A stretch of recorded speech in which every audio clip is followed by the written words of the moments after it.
Elliot Barnett from My Core Insights. I've talked quite a bit about your subconscious, and there's a very good reason for that. Your subconscious is 90% of who you are and how you are, and that's a good thing. We want it to act on our behalf. Could you imagine if you had to manage all the biological processes within the body? The challenge becomes when you are simply a consequence of what your subconscious does on your behalf, rather than leveraging or transforming what your subconscious gives to you. What was revealed in one of the research studies that empower mental fitness training is the importance of the state of one's body at any given time, or what we refer to as the response state of the body. The response state of the body is the chemical and neurological configuration of the body at any given time. You can think of it kind of like a snapshot. And what influences what we think of as our mood? Clearly, we show up differently in situations based on the state of our body or how we're feeling or what we label as our mood at the time. The thoughts and emotions that show up from our subconscious are also clearly influenced by the state of your body as well, or the response state.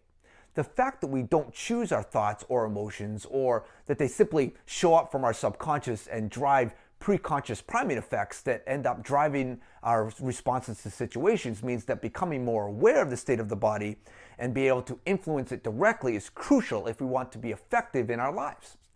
Your subconscious is whispering to you all the time, and the number one job of your subconscious is to protect you. So a lot of the whisperings are hints that the subconscious is warning you about in your environment. But your subconscious evolved in a very different environment than we live in today. Our ancestors faced very real threats to their safety, but fortunately, most of us aren't being chased by lions any longer, but our subconscious doesn't quite know that yet. So it's all the more important to be able to appreciate what your subconscious gives you, leverage and even transform it, but not get swept away by it.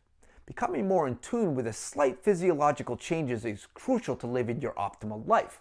Let me ask you, how many breaths do you take in a day? I'm guessing you don't know. How many do you pay attention to? I'm guessing not very many. How many times does your heart rate change? I can tell you that it happens a lot. How many are you aware of? I'm guessing not very many. The point is, we want to become more aware of the physiological changes in our body so that we can leverage and even transform that information as opposed to getting swept away by it. I talked in a previous video about response cycles. These are the cycles or patterns that we follow in our lives that are driven by subconscious primate effects that we are not aware of. A lot of it is driven by the response state of our body and the physiological processes that are going on within our bodies. Because we don't necessarily pay attention to those changes and what our subconscious is telling us, the whispers turn into talking, turn into yelling, and then turn into shouting.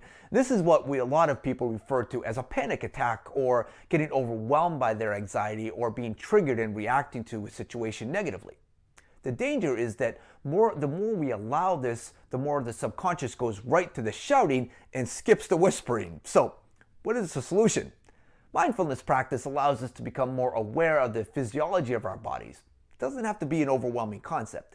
Just paying attention to the breath and the patterns of our breathing can help. Sitting and becoming aware of pressure points around the body, or where our feet are touching the ground and how that feels, or the pressure of the seat on our legs, or anything that starts to help us become aware of what is happening to our bodies and within our bodies, allows us to pay more attention to the small changes and the whispers within us so that we can thank our subconscious for making us aware of something before it starts shouting at us. It doesn't mean that whatever our subconscious is telling us has to mean anything.